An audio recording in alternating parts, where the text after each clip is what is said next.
militer Ukraina ditembak jatuh oleh Rusia, begini kondisi para korban. Sejak diluncurkan, serangan Rusia masih berlangsung di seluruh wilayah Ukraina saat ini. Terbaru, otoritas setempat melaporkan sebuah pesawat militer ditembak jatuh oleh Rusia di kawasan Kiev.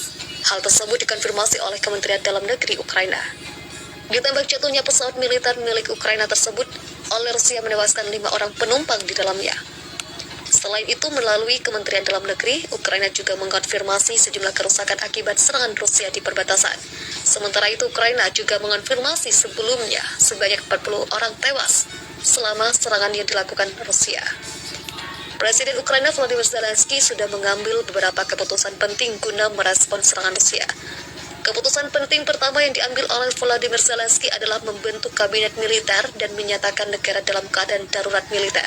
Selain itu, baru saja Volodymyr Zelensky juga mengumumkan bahwa Ukraina telah memutus hubungan diplomatik dengan Rusia. Pagi ini telah menjadi sejarah, tetapi cerita ini benar-benar berbeda untuk negara kita dan untuk Rusia. Kami telah memutuskan hubungan diplomatik dengan Rusia, sebut Volodymyr Zelensky dalam keterangan tertulis yang dipublikasikan kantor kepresidenan negara tersebut. Bahkan Volodymyr Zelensky menyebut serangan yang dilakukan oleh Rusia sama dengan Nazi saat Perang Dunia Kedua.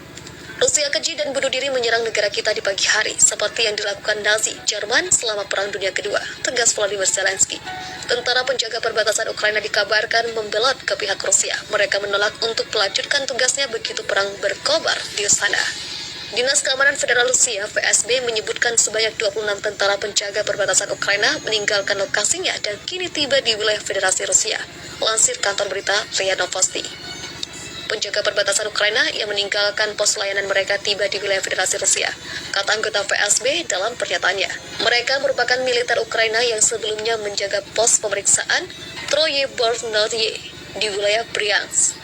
Sebanyak 26 prajurit Ukraina menyeberang ke Rusia dan 16 lainnya ke pos pemeriksaan Crimea Draskoy, ungkap FSB. Sebelumnya, Presiden Vladimir Putin menekankan bahwa keadaan mengharuskan Moskow untuk mengambil tindakan tegas dan segera setelah Republik Rakyat Donbas mengajukan permintaan bantuan. Kementerian Pertahanan Rusia juga mengklaim tidak melakukan serangan terhadap sasaran sipil di wilayah Ukraina, hanya pada infrastruktur militer. Mereka juga membantah jet tempurnya ditembak jatuh Ukraina. Senator Amerika Serikat Lindsey Graham buka suara menanggapi ketegangan antara Rusia dan Ukraina. Menurutnya, ketegangan antara Rusia dan Ukraina akan merembet menjadi Perang Dunia III jika China dan Iran ikut beraksi untuk mencapai tujuan mereka. Graham berpendapat China masih berupaya mengakuisisi Taiwan. Iran sementara itu punya agenda untuk membesarkan hegemoni Islam dengan senjata nuklir yang mereka miliki. Ketika China dan Iran ikut beraksi untuk meraih agenda mereka masing-masing, kita akan mengalami Perang Dunia III, ucapnya dikutip dari Fox News pada 23 Februari. Kalian akan menghadapi segerombolan Islam radikal yang memiliki senjata nuklir, tuturnya lagi. Graham mengingatkan bahwa situasi akan sangat buruk andai Perang Dunia III pecah. Saya tidak bisa membayangkan betapa menderita kita sebagai suatu bangsa jika itu terjadi, tuturnya. Ketegangan antara Rusia dan Ukraina mengalami eskalasi setelah Presiden Rusia Vladimir Putin mengerahkan operasi militer ke wilayah Donbas pada hari ini. Tindakan Vladimir Putin itu mendapatkan kecaman dari sejumlah negara.